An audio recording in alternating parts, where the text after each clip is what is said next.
You've probably heard a lot about Bitcoin lately, whether it's on the news, online, or because your weird mate Steve keeps banging on about how much his is worth. There's a lot of noise and information, and it can be hard to know where to begin. Coin Corner cuts through all the confusion with an easy-to-use site and a friendly customer support team on hand to help. Coin Corner is a quick and easy way to buy Bitcoin in the UK. Visit coincorner.com and enter code FILMBTC at sign up for some free sats or small amounts of Bitcoin to get you started. coincorner.com. The Podfix Network.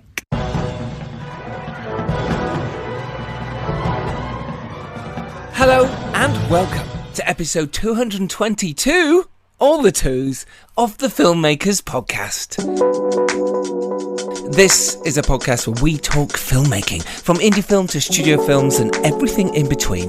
How to get them made, how to make them, and how to try not to F it up, in our very, very humble opinion. It was our absolute delight to sit down with the fantastic writer, producer and director Nick Stagliano, who has made the feature films Home of Angels, the Francis Ford Copola produced Florentine, which stars Virginia Madsen, Chris Penn, Michael Madston, Hal Holbrook, Jim Belushi and Tom Sizemore. Not a bad cast, that at all. He also produced The 24th Day, Wicked Blood, The Doorman, and he produced, directed and wrote his recently released The Virtuoso. It's a film noir thriller starring Anthony Hopkins, Anson Mount, Abbie Cornish, David Morse, Eddie Marzan and the fantastic Richard Brake, who has starred in two of my movies, Arthur and Merlin and The Dare, both of which are available on Sky Movies and Amazon right now. Myself and my co-host Dom Lenoir had such a fantastic chat with Nick all about his career, what it's like to direct someone like Anthony Hopkins, not just someone, Anthony Hopkins himself. He goes deep into how he did that. He also talks about the Francis Ford Copola connection, how that came about, how important it is to him to develop mood, have a strong visual and tone, and also how he writes his projects. He also talks about films that have inspired him, how he can raise finance and get pre-sales, and also how you can attach a star like Anthony Hopkins to your film and some brilliant techniques of how to do it. That is all coming up for you on this week's episode of the Filmmakers Podcast. Oh, I love talking to Nick. Myself, Dom Lenoir, who's a producer and a director, who's made 3 feature films, one of which, Winter Ridge, is available now.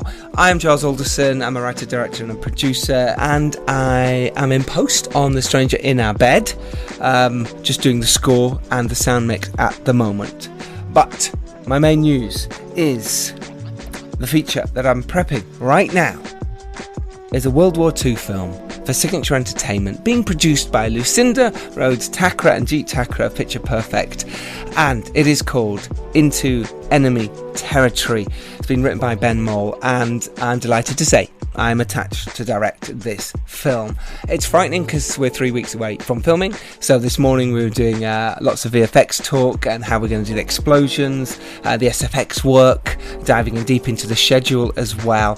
So there's lots going on, not to mention all the casting that is happening right now.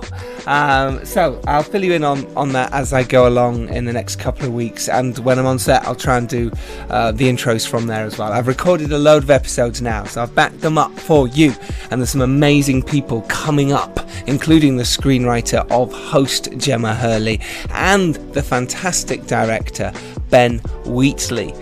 Oh yeah, we've got some absolute doozies of episodes for you. But I was contacted by the fantastic Liza Vander-Smithson, who not only came and third AD'd on The Stranger in Our Bed, but she's a producer and an actress in her own right, and she has set up the Female Film Club. It's an online community for international filmmakers who strive for excellence in all areas of their lives. It's a kind of new network for female identifying filmmakers to create and connect as one international community.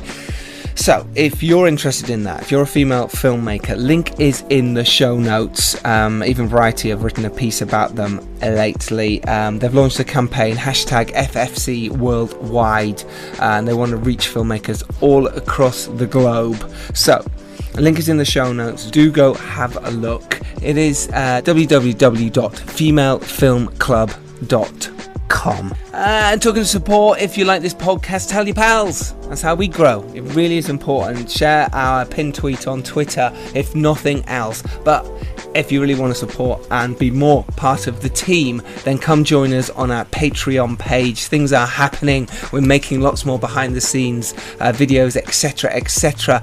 And a big shout out to the fantastic Marley J. Monroe, who has just joined the current tier as a director.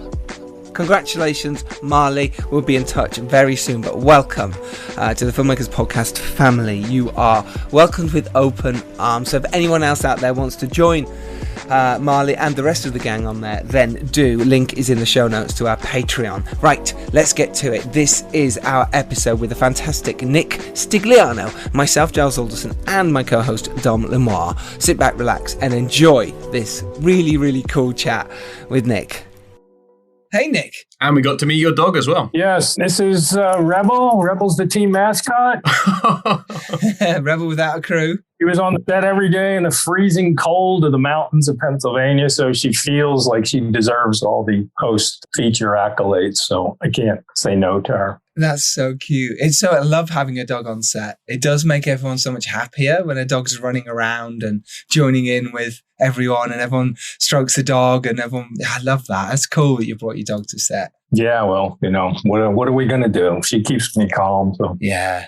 And it is so important to stay calm on set, isn't it? Because there's so much going on. Well, you would know. You would know too. We have many hat filmmakers here on this. Yeah, Dom's a filmmaker as well. He's made 3 features. Yeah, Ringo Company, and we like to dive in and talk about the process, as you know, and just have a little bit more in-depth discussion. It's not a press junket, so it can be as open and free as you like and really get to the nitty-gritty of how difficult filmmaking can be and how amazing it can be at the same time. So that's the plan. That's what we do on the Filmmakers Podcast, and it's a delight to have you on, Nick. It really is. So thank you. In today's world, this is the kind of stuff you need. If you're not fortunate enough or you didn't decide to take the path of going to film schools or anything like that, where do you learn? Right. Our business is one where when you finally get a chance to direct a motion picture, you're supposed to be at the best quality you've ever been, or you might not get a chance to do it again. In most businesses, you become an apprentice, right? You learn, you sit there, you go, you do a little bit, obviously you can do shorts now and all, but these kind of podcasts, especially yours, that has so much information from across all different kinds of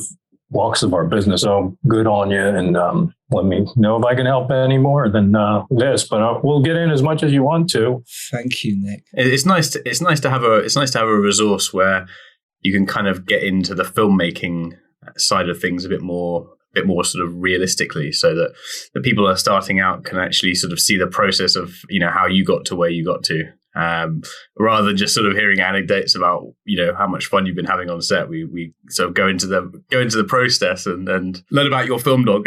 Yeah, exactly. We much prefer learning about your film dog, which is love it. I'd love to bring Riley on set.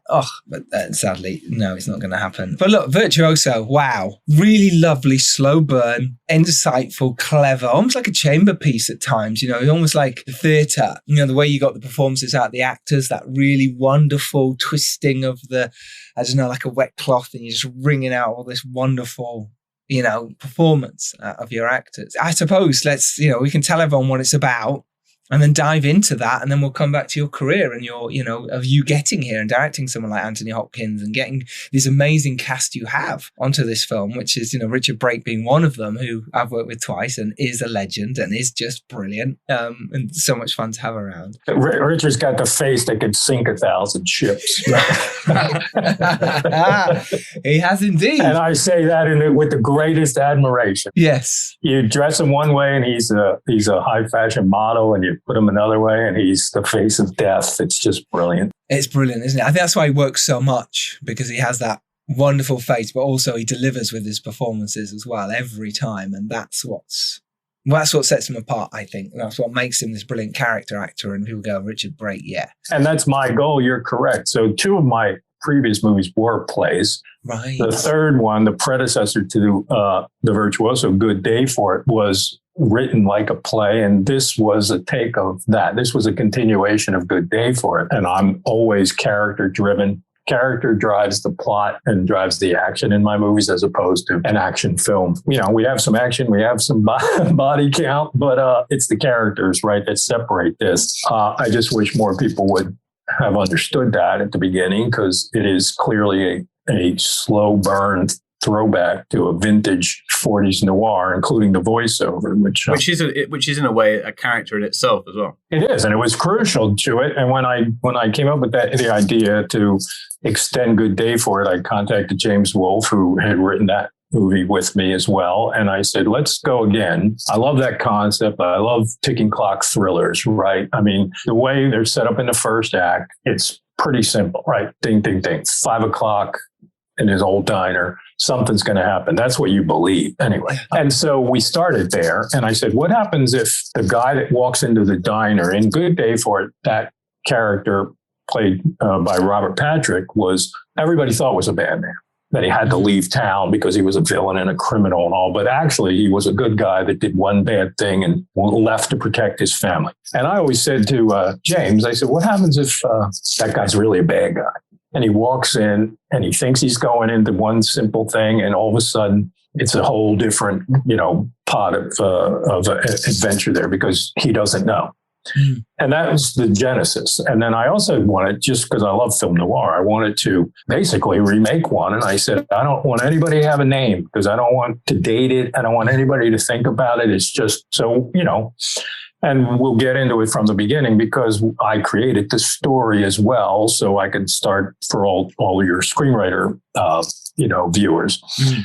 So we sat there and I looked at my blank board and I was like, I just love index cards and cool. Yeah. I start there with a pencil and paper. And I said, the Virtuoso. Well, that's our anti-hero in this case, right? And then we need the femme fatale. We got to have the woman, right? You got to have Barbara Stanwyck or any of these, Veronica Lake or any of those. And then I said, and we need the old guy, right? And I said, the mentor is pretty good because he's like, as I just said, an apprenticeship. So you need the master and you need the apprentice. And that's the way I saw that relationship.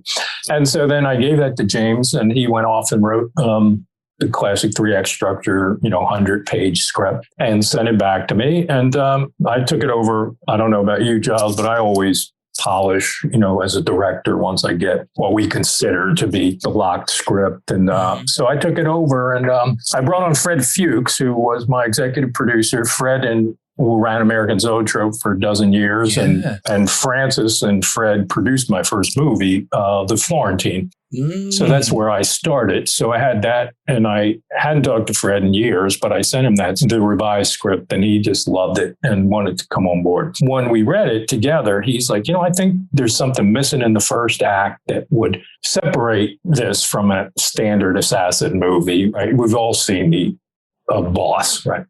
He said, because you're not making that movie. I know you, and The Florentine was another ensemble drama, 11 characters in search of a plot. So if you want to, you should check that one out as actors. He said, I think the mentor and the Virtuoso need to have a scene together.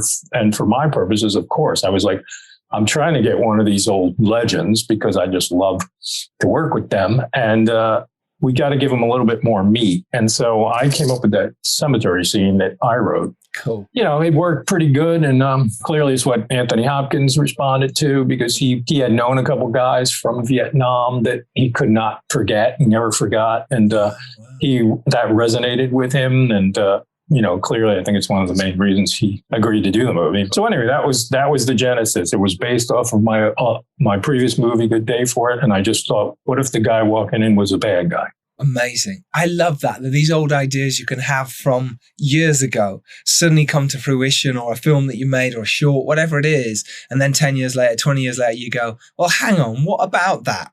Why can't we develop that? And because you've already got the character in your mind, you've got the world in your mind, and it's an easier, I think sometimes to us as directors, writers, to get our heads around something is you've already got the world set out. And even as a producer, because, we, financed the thing too. So as a producer, I knew that world specifically. We went back, except for Tony's scenes, which we had to shoot in California due to his schedule. We shot the rest of the movie in the same places that we shot Good Day for it, up in the Pocono Mountains of Pennsylvania. So in the winter, which you can't, obviously, I'm sure there's that place in the UK that's fantastic, but you have to go there, especially on low budgets where you can't build everything. But we got some really good benefits of naturals. The snow hit us when we needed it, especially the scene with David Morse and Anson in the forest at the end. It started snowing. Did it really? Yeah, extreme. It definitely has like an extremely unique kind of visual tone, and the landscape really does kind of add to that. I mean, had you kind of earmarked that kind of setting at the script stage, or is that something that you kind of developed as a director, like looking for that mood? At the story stage, because I had seen it. There's only 2 exact locations that we used, but the general area was the same from one movie to the next. Which is amazing because, as Dom says, it has a specific tone, a specific look, and it does sort of, you can't help but fall into the world and the colours and the design and the palette, which perhaps we'll come back to, but it really is striking. There's no question about it. It's a striking film, and you really did. It was like, this is the tone. This is what we're going for. And you stuck with it throughout, of course, but some people can get lost on that and go off in different directions, but you didn't. And that's what's so powerful, I think, about this. Yeah, I was going to say it's really refreshing to kind of come across like a modern revisioning of a noir, because I remember like 10 years ago, there was a bunch that came through. David Fincher kind of had his own take on the subgenre. And it's kind of something that I haven't seen much of, and I've kind of really missed. And it was really nice to see something that had a very deliberate, from the moment it started, like a very strong sort of directed visual and tone. How did you kind of work that into have such a specific feel? First off, thank you. And you're correct. And that is exactly what we went for. And, if you're a filmmaker, not for hire, really, that's what you're about, right? It's for better or worse, it's your vision and you stay with it. And you have all these voices coming at you, but you just have to hold firm, right? So Frank Prinzi shot the movie. He went to film school with me. He was a couple of years older than me. So I actually worked for him on the electric department, coming up the ranks. And he was shooting a lot of television, high-end television, where they have $5 million for an episode, right? And I told him this wasn't going to be this, so he had to get the right guys.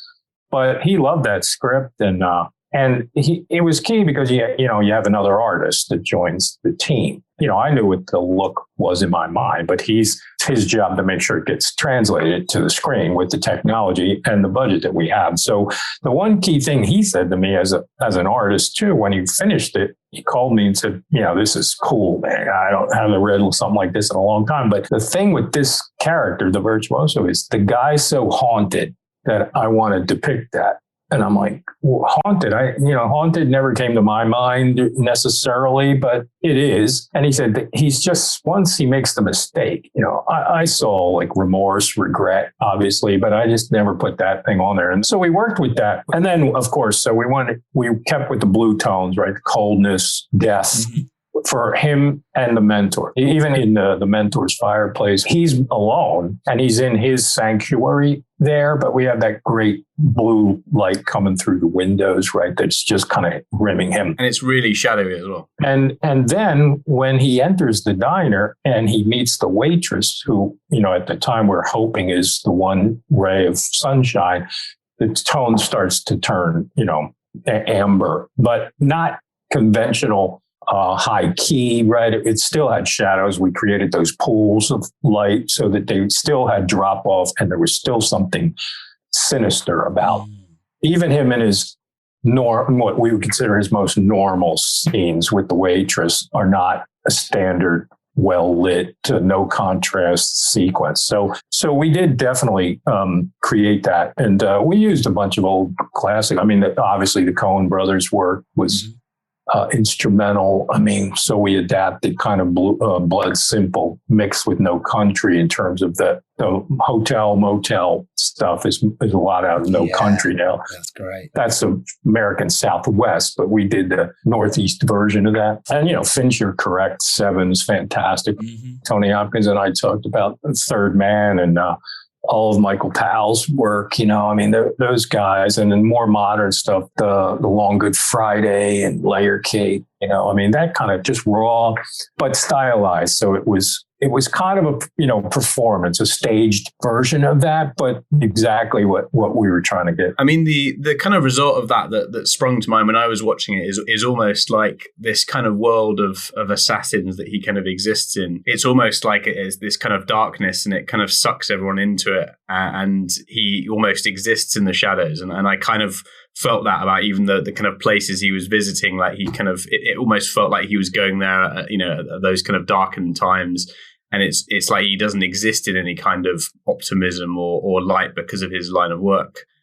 So it kind of really drew me into his career, I guess. Well, and then we tried to photograph that, because that was Anson's conversations started there. He got the script right away. I had known him I had met him 10 years prior to this in New York on another project of mine. I was so impressed with him because he was intelligent. He was theater trained. He's from Tennessee, so he was not a East Coast, West Coast kind of guy. And he had gotten that other script really well. And so when I was doing the Virtuoso, I was like, that's a tough part, because you can't have a standard Hollywood leading man, because a lot of them won't want to play for the end. We're not going to, I'm sure, talk spoilers, but you guys will get it. But also, he was like, I just think this guy, he's not a sociopath. He's not a psychopath. Yeah. But he's almost just a borderline, but he's a virgin. That was his thing. He's virginal. Mm. And you could clearly see that in the scenes with Abbie Cornish. Mm. Then as the movie goes on, and he starts to continue to grow into a human being, right? And so we wanted to make sure, even in his cabin, which is his sanctuary, he's always on guard, right? When he first hears any noise, but that's his world. So even that's sparse and kind of desolate, right? So, we wanted to keep that theme throughout the whole movie. Well, I love that. That was something that really worked for me, is the fact that you didn't necessarily see lots of other people going by in the background. Obviously, you've got the kid and the mother at the beginning with the whole fireball situation, which starts everything moving on the route that he's going for. But most of the time, it's not filled with other people. It's not filled with fancy bits and pieces that we always try and put. It was just very beautifully simple. And I mean that in the nicest possible way. It was about the characters. It was about what they're thinking. And it almost reminded me of, our lead in his brain. This might not necessarily be really what's happening, but this is what he sees. Everything's coming through his vision of what he thinks is happening around him in this cold, stark way. Everyone's a villain, everyone's a baddie, everyone's a goodie. Who could it be? And that's what was magic about it. Whether you meant that or not, I think that certainly comes across to our audience. And knowing you probably did. And I think that's fantastic. It's really clever. Really clever. Yes and no. The producer and me was like, well, we can't afford too many extras. Brilliant. I love the producer as well. I had eight in the whole movie, and they didn't make the cut. But it was exactly what you said, the starkest. But I'll get into one of the main reasons why is because what you just said. Anson had the same thought. But when I got my very first call from Sir Anthony Hopkins after he read the script, he said to me, and then he texted me, which I've kept, and I think I have about a 4-foot sized thing up on my wall. I can't show you here. But he said, this guy reminds me of a guy I know. I've known him for 30 years. He was in Vietnam. He never talks about it, but you could tell it affected him. He was 19, and he said, he always stands rigid. He never looks side to side, as if he let the world in, he would be destroyed. And he said, that's the way I want to play this guy.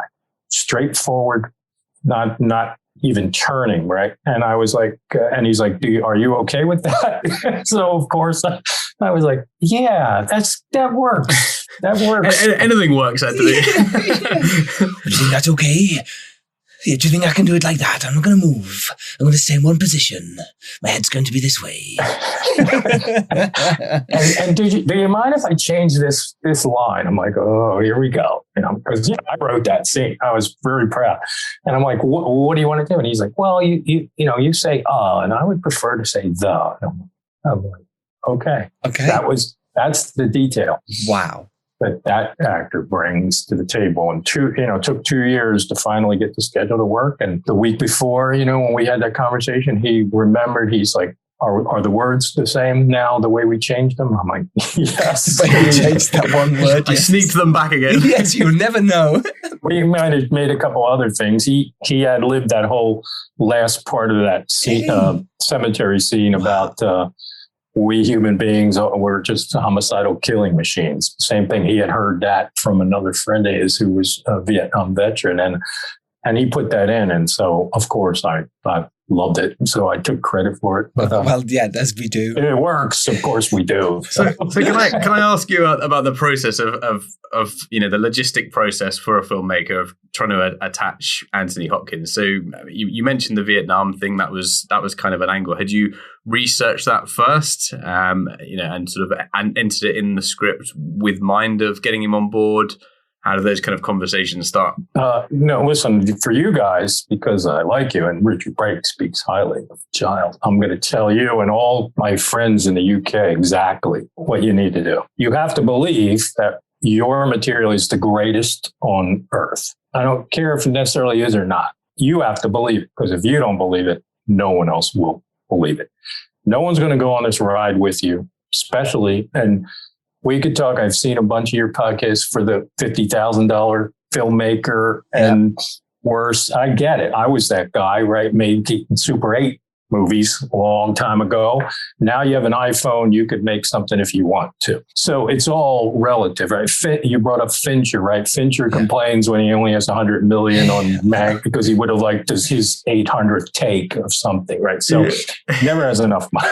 Poor old Fincher. Yeah, poor Fincher. He couldn't do the 101st take. But we love David. His shooting is exceptional. Yeah. So I sat there. Anson had left CAA when we first started talking, and he went over to UTA, United Talent Agency. And of course, they were happy to get him, and they were looking at his project, and he was very firmly committed to the Virtuoso. So I had a conversation with now UTA, and in here, usually an independent project gets covered by a separate agent at an agency. So every actor has their own agent, but then the agency has a department. And so we had a great guy in New York that I went to see in person because I wanted him to know that this wasn't just another script that may or may not happen. I want him to know that when I say I'm going to shoot a movie, I shoot a movie. Like I said, it might take me 5 years, 7 years, 10 years, but I shoot him. And so I went and I saw him and I said, and he, which forced him to actually read the script instead of saying that maybe they love the script. Yeah, right? It's amazing. Yeah. All they did is read the breakdown for casting, right? Yeah. And I said, look, I have some money. I have Anson Mount. Abbie Cornish was there at the time as well. So we were speaking to her. So I had 2 of the leads from UTA. And I said, I need this guy to be the mentor. I'm looking at your list of guys over 70s. And it was small, but, impressive. Mm-hmm. And I said, I don't want to waste my time or your time. I'll be happy to make an offer, but you do the work and find out who's going to be even remotely interested. Because, and he's like, okay, give me a few days. And he called me back and he said, don't go to this person. This person's busy for a year. This person won't do independent movies. But it's been known, and he made it known that for the right project, if he likes the material and it's not a big time commitment, Anthony Hopkins is interested in looking at stuff. And he wasn't even on my list. And Harrison Ford was, and Michael Douglas was, but not Anthony Hopkins. Right? And I was like, really? Yeah. And I was like, oh, he goes, yeah. So I would suggest you just make an offer. And I was too afraid to tell my team. And I didn't even tell Fred Fuchs, who's been, produced, a dozen Francis Ford Copola movies. So he's in that level of guy. And so I take a shot at right before Christmas of that year, I think it was 16, and made an offer. 3 days. Anthony Hopkins, nothing. a month and a half later, Fred Fuchs gives me a call and says, you want to tell me what you did over the holiday? I was like, no, not really. He's like, well, I just got a call from, Anthony Hopkins' agent, and he likes the script. I'm like, really? Wow. I had a headache. It was winter here. I was shoveling snow or something by myself on my couch. It was horrible. Snowing in your house? Oh my God. This is what you guys need to know, right? It happens to all of us. Yeah. And he said, you'll love this. He said there's three conditions. And I was like, oh, here we go. And he says, Fred says, first, he wants more money. I'm like, of course. Sure, absolutely. Yeah. What's the second one? His schedule. He was shooting Westworld. He was doing Thor 4. And he was about to, I think, go to London to do 2 Popes, right? So I go, no problem. Because you have to, when you make an offer, you have to at least fabricate start date to make it seem like it's real. So I think I had put like March or April of that year. And I said, what's the third thing? He said, third thing is he doesn't fly commercial. Oh, yeah. You're like, yeah. And Fred's like, so do we have any idea of what it would cost to get a private jet? I go, I don't care, Fred. You understand what that means? And he's like, no, what do you, I go, that means he's in the movie. Yeah. I go, if the first call you get from a high-powered agent at UTA for Anthony Hopkins is he doesn't fly commercial, he wants to do the movie. I was ecstatic. He's like, well, can we afford it? I go, I don't have the money anyway. Can I ask how much it costs to fly someone over a private jet? I had $1 million to shoot the whole movie before we started. Yeah. So anyway, wow. And that was the way we got no powerful agent, no powerful lawyer, no direct contact to him. You got to believe in the material first. Do as much work as you can on the script, because as much as the writer gets berated and especially the film writer, writer gets, I rarely even bring them to the set, stick them in the corner, give them some cold coffee. The script, when you get to that level of actor, it's always still the material, right? So you just send it and hope that the good guys can win a little bit. And in this case, we did. And then we missed the window. I missed the window when we could have him. Oh. And I had to wait 2 years. And his agent kept saying, listen, he really liked you and he really likes the script, because if we could work it out, but don't wait for us, because he'd still be interested in doing the project. And so now you have that in your brain.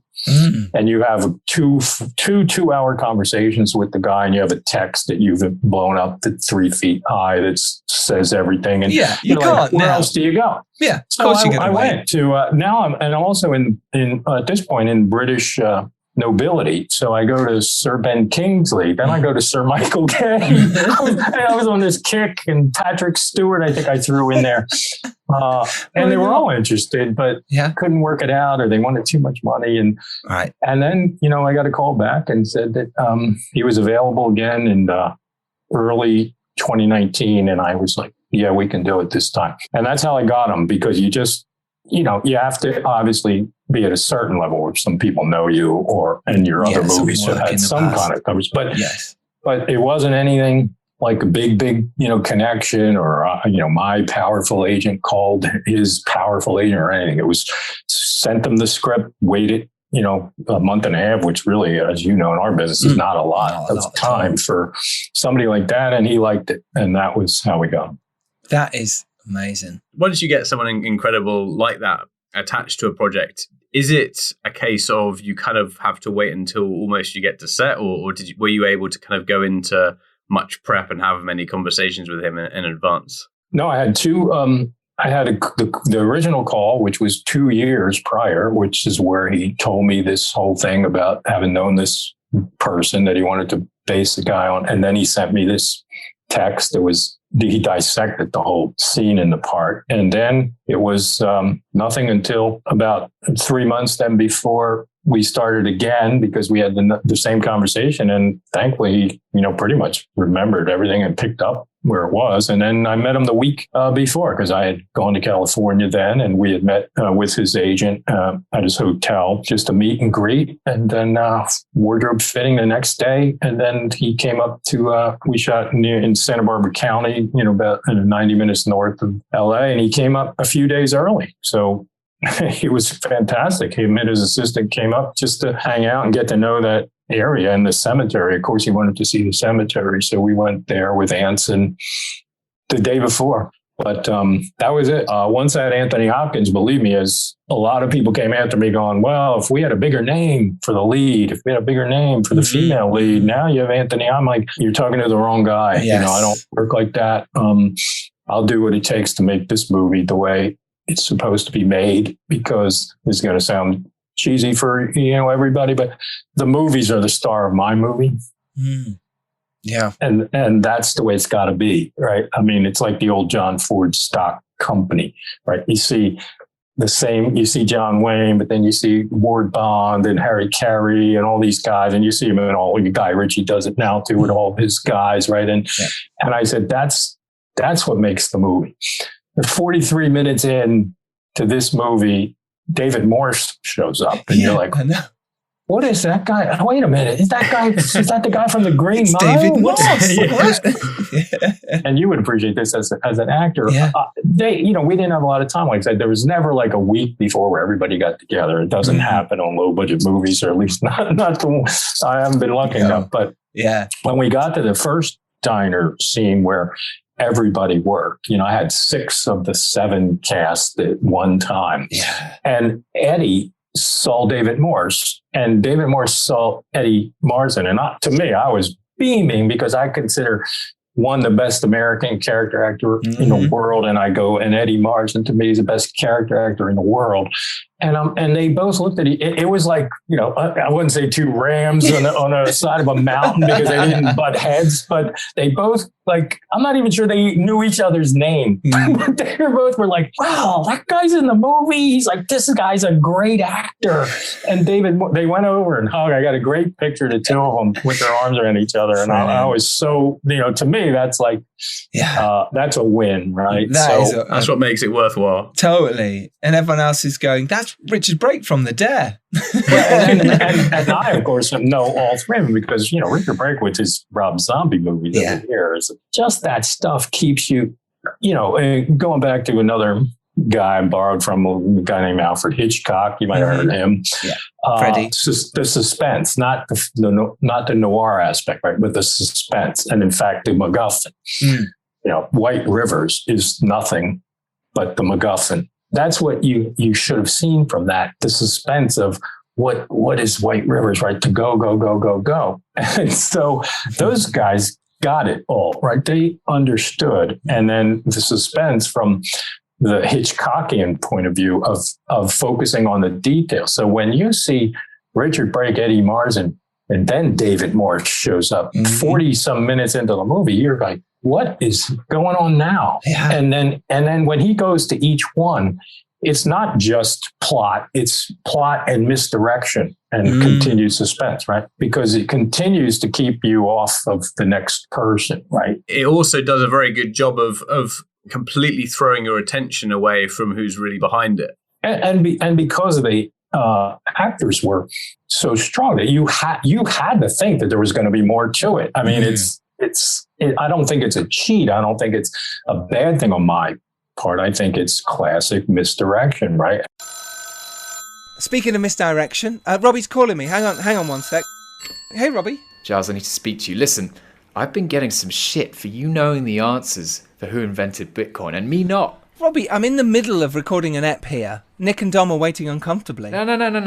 I want to prove live on air that you must have been editing those answers in, stopping the tape and inserting the correct answers. What?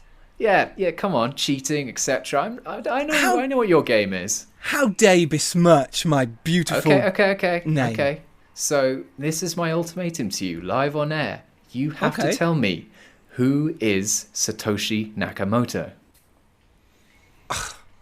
Oh, come on, you've put me right on the spot. Don't try and wheedle out this. Tell me. Well, if you insist I further delve into the subject matter of who the founder of Bitcoin actually is, it leads us into an even more mysterious place as to the origins of the name in Japanese. It does? I mean, Yes. wait, you've not actually learnt Japanese for this. I have! Here you go. Okay, in Japanese, the name roughly translates into Satoshi, clear thinking, quick-witted, wise. Naka, inside or relationship. Moto, the foundation. Satoshi Nakamoto. I mean, I'm gobsmacked, Giles. I see you in a whole new light. And you take back the besmirching of my name? I do entirely. I mean, I was completely wrong. In retrospect, I was the idiot in this case. You are totally wrong. If you do want Bitcoin though, Robbie, sign up with Coin Corner now and use the voucher code FILMBTC to get your Bitcoin journey started with some free sats. Ah, link in the show notes? Indeed it is. So on that note, Robbie, sayonara. Yeah, show off. All right, bye. Well, you can really get into it with those scenes then. And let's break down those scenes, how you work with your actors, because you have long, like say, 9-page scene between Anthony and, Anson there. This full on. How do you break that down in terms of filming it, but in terms of directing them? What do you want from it, the ups and downs of it? Do you want to talk us through your process of directing amazing actors in long scenes like that? I hate to be a letdown, and maybe we'll work together, and you'll love me because my work. I learned on the Florentine. I had Francis telling me things, and then I had Chris Penn was in that movie, and a bunch of people. Less is more, right? On motion picture directing, to me, less is more. You don't have to. When I give advice, I'm like, you don't have to be the guy yelling all the time and showing everybody else that you know everything that you know. You need to know everything that you need to know because everybody's going to be asking you every single minute of the day, what's this color? What's it? Everything. But you don't need to go banting about. And so with that scene specifically, which was after all that time and after waiting 2.5 years, day one, scene one. Mm-hmm. That's how I got, and I hadn't directed in 10 years. So, wow. Why not start? Jump in. The water's freezing. so the day before we had that I knew we needed to have a rehearsal for. And we just, I just let them did nothing. Me, the DP, the first AD, and Tony and Anson in the cemetery. And just let them go. I'm like, don't talk. Don't, to all my guys. I'm like, don't start blocking. Don't start thinking about anything. Just let them go. And so for probably an hour, it was just the two of them walking back and Tony was not, obviously. I was concerned in general about anybody knowing and not, 9-page, basically monologue. Anson has a couple lines. Yeah, but it's Tony's. Hopkins there's a scene in the Florentine that the great American actor who unfortunately just passed away, Hal Holbrook, did and had a 4-page monologue. And all I did was dolly in from a wide shot in a bar, him and Michael Madsen, to an extreme close-up by the time I got to the end. I showed Tony that scene in the Florentine, a creep in. And I said, listen, this is 4 minutes. You got 9 pages. I don't think I can do that. But to me, it's the simplicity of that kind of coverage is the actor. Just let the actor tell the story. If he doesn't need any help, I don't need to do any tricks, any gimmicks or anything. And he's like, no, I can do it. And I was like, okay. So the day before, he was not focused on the dialogue too much. And I was a little concerned because he was kind of throwing just lines out going, I think I should approach after this. And Anson, of course, was just thrilled. He was almost as he's got a great scene for his showreel, basically. Absolutely. I mean, he was like, as long as you get it, believe me, that night he couldn't go home. We had to go we might have had a cocktail or two. After that. But anyway, so that was it. I mean, 2 cameras, which I only usually shoot one. Mm-hmm. We did that scene, two takes wide and tight, and the wide camera was on a super techno crane. Yeah, you've got a techno crane moving in, haven't you, and floating. Yeah, we just moved in, right? And we did it twice, and then until he left the original Tombstone and approached him, and then we did pretty much classic because he still had about 3 minutes to go, with the second part of that, which is equally crucial. I mean, when he gets close to Anson, it's the most important part of the movie. That look, when he looks in his eyes, right before he looks down and then looks up. When he says, next time answer your phone, it's not just a throwaway line. If you would have answered your phone, I wouldn't have had to come here and seen in person and look this close into your eyes to know that you're broken, right? It would have been a phone call where you couldn't have seen that. He looked into his soul and he saw that his machine was broken. Yeah. And that's the one piece of direction I had to give Anthony Hopkins. And Anson Mount always brings it up in interviews. He's like, I knew that, it wasn't Nick's first rodeo and, I felt strong. But when I saw him direct Anthony Hopkins on day one, just very quietly and respectfully, I knew I was in good hands. And I just said, Tony, I think you need to remember what's going on here, right? You're evaluating. You're about to set the rest of the plot in motion because of what you perceive here. And that was the amount of direction I gave to a guy like that. Wow. That was that process. And then David Morse showed up the day before, asked a couple of questions about his character because it was difficult. He's like, how do you want me to play this? Am I playing it like I'm I'm the deputy, or am I playing it like I'm a killer? I'm acting like a deputy. Yeah. And Abbie had the same question. She's like, I can't play her like I'm a killer playing a good girl. I can play her for this half of the movie as the waitress. And I was like, sure, absolutely, because we need to believe as you said before, our vision is just what he sees, right? And so he needs to see that you're just an innocent, right? Because in this whole world of his where everybody just take one look at Richard Brake's face and Eddie Martin, you go, those guys aren't innocent. No. And then David Morse comes in, just this hulking guy with a badge. So he's somebody something's up to him. Watch out for, right? So you're worried about that. Yeah. But with her, there's hope. So really no rehearsals for anybody else. Anson, again, 3 days in a hotel room, breaking down the script and breaking down his character. And with Anthony, 1 day walkthrough beforehand. But I wish I long for the day when I can get on my ensembles, everybody together for like just 3 days beforehand. Yeah, amazing. Right? Coppola does that, doesn't he? He did it with Dracula and he did it with one of his other films before that, where they got them all together in his vineyard, wherever the fuck it was. And they're all sat around. A vineyard. Just, That's the secret. Yeah, that's the way to do it. You mentioned earlier about you had originally maybe $1 million to make this. Obviously, the budget might have gone up with Anthony, and we'll come back to that in a second. But first of all, where that $1 million, where did it come from? Is this something that your production company have been developing for years? And it'd be really interesting to know for our listeners, where you would find budgets for a film like this, and where you even thought we could do this for $1 million. Yes, it can't. I do have a couple of equity friends that like my work and had a little bit of money. Financiers, private financing. But then it was going to be a classic tax credit, soft money combination, pre-sales and equity. I prefer to do things that way because I do think it gives you the best control as a filmmaker. Yes, if you can do it. Obviously, the problem is, especially now, pre-sales are more difficult for the lower budgeted movies because everybody either wants the big movies or the big star. And we all know there's, 10 actors that pre-finance movies now, maybe. And there are 4 of them are named Chris. It's true. You're all in the mix with everybody trying to muddle it together. So my goal was like maybe $500,000 in cash, maybe $200,000 soft money. Pennsylvania has a good tax credit. I grew up here, so I shot 3 movies here. 30%, I think, isn't it, or something? 25%, but 25. It's above and below the line. Great.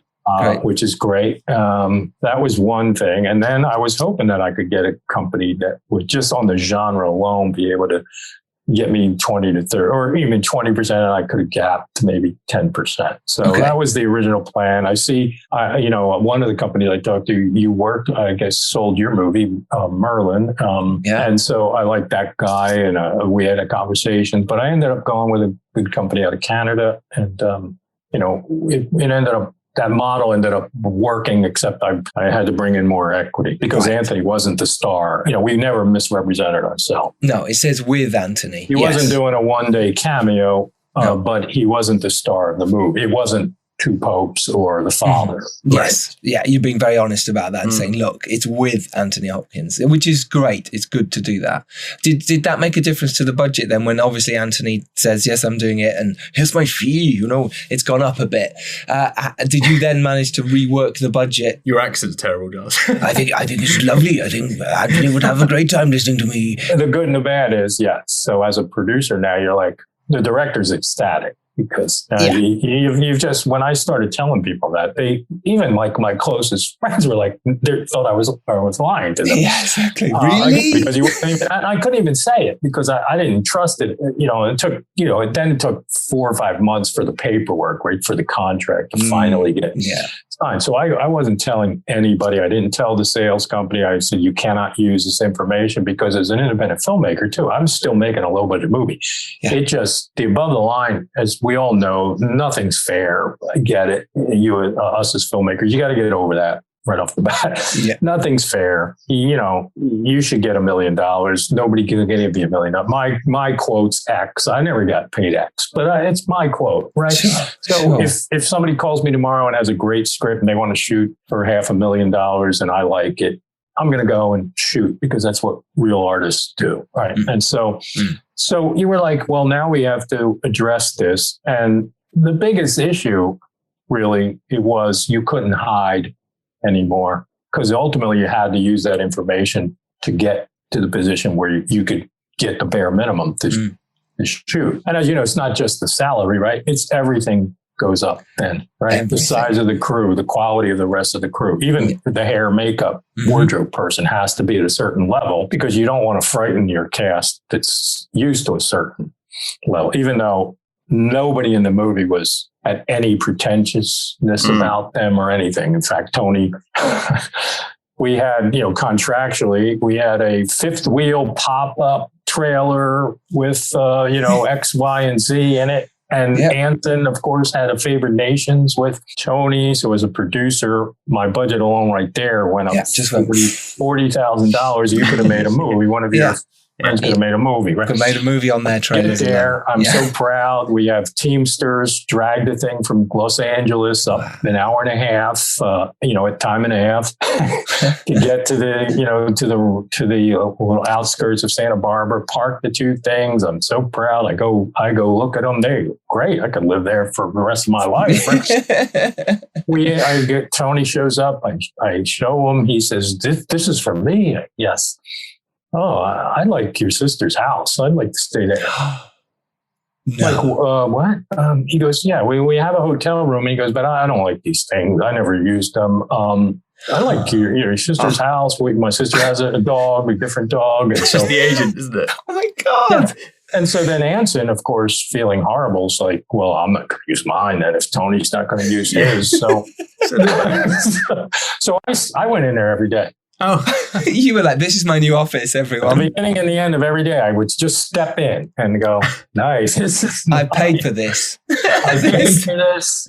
Not only did I pay for it, I paid for the Teamsters who are sitting there. And, that's how it works here, unfortunately. So those things jacked it up, universally. But, on the plus side, now you have David Morris, Eddie Mars, and Richard Brake. So those aren't scale players, Abbie Cornish, and of course, Abbie Cornish. So the above the line, was what it was, but then the below the line had to go up to match, at least at that level. And so, could I, would I go back? Because good day for it. If you go watch that movie now, I'll tell you that budget. I'm not really going to discuss the Virtuoso's budget, but I made that movie with 11 people, including Lance Henriksen, Hal Holbrook, Robert Patrick, Christian Kane, Kathy Baker for $625,000 American on the SAG limited low budget contract, right? Right. The greatest time, good crew, 30 people, probably all nice, young, non-union kids like we were working, trying to do their job with a DP that was experienced, the same production designer and, a crew that just did enough for what we needed. And we shot that in Super 16 on film. Wow. And then this movie comes and it's just bigger and more expensive. And, that the cast budget was, I'll just say 2-3 times that. Right. So just there. But that is what it is, and the reason everybody's interested. Exactly. Right? Well, that gets you the more sales, doesn't it? Yeah. That name suddenly puts it, well, now we can do this with it. And Lionsgate gets super happy because now they've got a massive name attached, whether they were on at that point or not. I imagine you were talking to people like Lionsgate before even he was attached. And now suddenly he's interested, and wow, okay, well, this changes a lot. Yeah. It's as now I'm talking as the producer. Because I know a lot of your listeners will wonder where that balance is, right? Yes. And I'm sure you do too. You go, how much is the right number? Because you don't mind paying for the right thing, right? It's just when you get taken advantage of on your side, or when you get forced into a position where you go, that's not going on screen at all. And it's really hard for us because, again, for $500,000 more, you can make a whole nother movie. I don't necessarily want to anymore in my lot in life and my age, but I would if the right thing came, because I have the skill set that I can still do that. David Fincher would have a heart attack. That's not his craft service budget. But, I guess it's one day craft services for him. Go watch Seven again if you wanted that thing. Blown away. And Mank, not to mention that, but some people can't live in both worlds, right? You can. I'm sure you can. You could probably do what you're talking about. You could go shoot 50 or 100 grand, or you'd love to have 5 million. Mm-hmm. But it's still the same amount of work for us. Right? It's the I'm same. still there 16, 18 hours waiting. Yeah, so. I agree with that. But one of the things I really liked about the way that you sort of approached this, even when it sort of started out as a low budget project, is, sometimes you're sort of forced into the position of, well, we've only got, say $1 million. So we've got to keep things very contained. But you thought outside the box, you set a mood, you found a location that looks really unique and cinematic. And off the back of that and the story, you managed to attach it and create what was originally like a very low budget idea into something that A-listers were interested in. And you've assembled this cast almost off the back of sticking to your guns in a way, to that idea of really focusing on the story and having an idea for it. Yeah. Now this advice gets, you can misread this too. I always say this, and it's not arrogant, it's not aggressive, but I usually make my movies for an audience of one. It has to be me. You have to start there, and you do what I said before. Like, I was respectful when I went to UTA and said, do some research. We all want the same thing. That's the thing. Mm-hmm. Everybody knows coming up, there's so many roadblocks. You're like, oh my God, I'm never going to get this script through. Never going to get this actor. Never going to get this financing from this company. If that's your attitude, get out. You're in my way. Mm-hmm. And you're in your way, right? Yeah. And so get out. You don't belong here. It's hard. But if you're respectful and you go, I believe, like I said, I believed it was a great read. I worked 3 years cleaning that thing up. It wasn't by accident, right? And then writing that cemetery scene, just was a month alone, right? So it was work to get it to that position. But I had a feeling it was going to go. But that's what separated things in the independent world. That's why I wanted that guy, the first agent, to meet me, right? And why I flew to Calgary so Anson would re-meet me. When you see me in person, you understand the depth of the conviction. And so that, to me, is everything that separates us. Because, if you go out there to Hollywood and you're on a big agent's office, there's the piles. I don't know if any of your readers know this, but I'll give them a little bit of this skill set, which will frighten you but inspire you. This is any guy, not even the most powerful. There's a list of scripts here, and I go, "Oh, what's that?" And they go, "Oh, that's our weekend read. These are go movies, usually from studios." And you're like, "Well, you're talking about the same guy, the same one client or something." And I go, "What's that?" "Oh, well, that's the Consider, right? That came recommended." Mm-hmm. And I go, "What's that?" And this pile's up here. And then you go, "Oh, those are the not financed, not 100%, that we have to look through because of something." Yeah. And your eyes, and then you realize it's not personal. It's a numbers game. And once you can get that, wrap that around you at the beginning, early on. I told the story with the Florentine. I had Francis, I had Chris Penn, Mike Madsen, Tom Sizemore. This is right at their peak, right? Yes. This is right after Saving Private Ryan, True Romance, Reservoir Dogs, a couple of years afterwards. I sent out 50, emails, faxes at the time, they were still getting used. 48 rejections right off the bat. And like, how's that possible, right? And 2 companies that were interested. And then I went to see the one company and that weren't big players at the time. And I went to see them in Sunset Boulevard at their offices, and they had a room that was their conference room. And there must have been 1,000 scripts all on the side, on the spine, so you could read which one it was. And I'm like, what is that? She goes, oh, those are just submissions we got. And you're like, wow. So then you realize that both how daunting a task it is, but then just the fact that you need to be the one that separates you to get through, right? And so to all your young listeners, just, get your project, get it in the best possible shape first, right? Absolutely. Send it to some people you trust, not all related to you. And then listen. And then when you decide, go respectfully to a place. If you send the script out, if you're a writer trying to get an agent, right? Send the script, wait a week, send a follow-up, try again, right? Go to the next person. If you're trying to get financing, like we said, Giles, you and I probably will compete, right? With our next project. You're going to go to, all the great sales companies. I'd love to do this with some of the UK ones. I've been talking to them for years, and you're going to go, here's my next one. It's this thing. And, I'm looking to talk to this actor, and they're going to say, okay, we're interested. We're not interested. We just did this. You need a bigger name, or how much are you looking for? And so that's just the way it goes. So we just have to keep pursuing, always keep moving forward. When you hit a wall, realize why, and then go to the next avenue, So, that's what we did. I'd never in my wildest imagination, having said all that, thought Anthony Hopkins. Like I said, I think Harrison Ford had just crashed his jet, his plane. Right, as he does. Oh, Harrison. And this is what I thought. I thought Harrison Ford, he's in the hospital. He's in a bed. Yeah. So I've got a scene where mostly he sits behind a desk. Yeah. I'm like, maybe the guy will need $1 million money to pay for. Yeah. Exactly. He could either fix his plane or he could pay for his hospital bills. I don't know what the SAG insurance is. and when it came back that, don't waste your time. But Anthony Hopkins has made it known internally. So you had a good intention at the start, and it took you to a little bit different way, which worked out fantastic because, the guy, it's the greatest experience of my life, right? And now you have it on film forever. And I'll hold that cemetery scene up. It's great.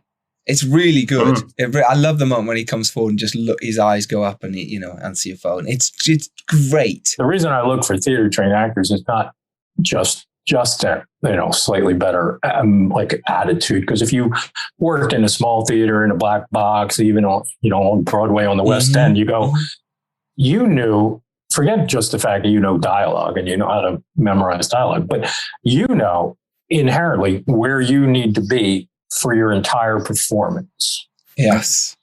And so when you come to me on the set of a motion picture that usually shoots out of sequence, even though I try as often as possible, and usually, it's the 12th hour and everybody's tired and the coffee's, cold and the donuts are stale and I don't know, the fish and chips are horrible or something, that actor still knows, and they just need that little piece from me to remind them where they are in this place within the whole story. And so I take great comfort in that because I'm not completely petrified or worried. I know that they have the training and that they will get, and then you do a take or two. And then if you don't see exactly where you need, that's what you need to direct, right?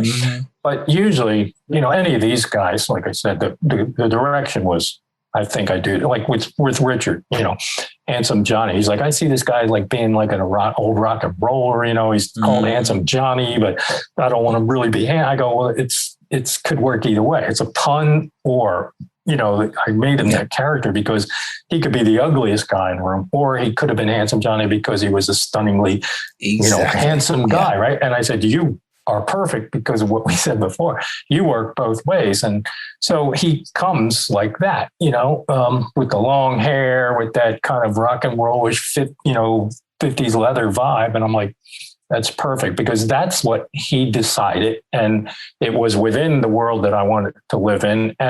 And it's what he focused on, right? And Eddie, I think this guy's a degenerate gambler in his spare time. Mm-hmm. That's why we gave him the business to have. He's like reading a racing sheet with a pencil and bifocals, right? That was just on the spot because he brought that, internal kind of composition to that part, right? So for me, I look great and I did very little. Yeah. It's so wonderful, isn't it? And that theatre training does make a difference, and that's amazing. Nick Stagliano, we could talk to you forever. This is brilliant. There's so much amazing information in there, and so much advice for young filmmakers. Normally at the end I go, have you got any advice? I'm like, I don't need to ask that. You've given loads of amazing advice. The Virtuoso is out now in the UK and in America on video on demand and on DVD. And there's behind the scenes audio commentary with Nick, so definitely worth catching the DVD. And honestly, the scenes that Nick has written in this film, mind-blowing. The performances are mind-blowing, and if you love your slow burning, wonderful throwback to noir cinema, you'll love this movie. Are you on social media, Nick? Can people find you and say thank you? And we can. I'm Naz Productions. My company's on Instagram, and we have a website, naz-productions.com. NAZZ. Yeah. Correct. Cool. Great. Please do that. Thanks very much for having me. Good luck with everything. No, it's been our pleasure. Absolute pleasure. Dom, where can they find you? Director Dom Lenoir, Instagram, Twitter, etc. You can follow us at FilmmakersPod, me at Giles Alderson, or if you want a whole back catalogue of podcasts, filmmakerspodcast.com. Go to the search bar and put in directors or screenwriters or editors, whatever you like, and you will find them all. This has been an absolute delight. I've loved it, and you can go out there and make your film too. And if you're lucky, you might get Anthony Hopkins in your film as well if you have an amazing script, as Nick did. If you're lucky enough to rise up and do well, it is your duty to send that elevator back down to help others, just as Nick has done. We will see you all next Tuesday. Go out there, make your films, make it happen. Nick Stagliano, thank you. Thank you, Nick. You're welcome. Thank you.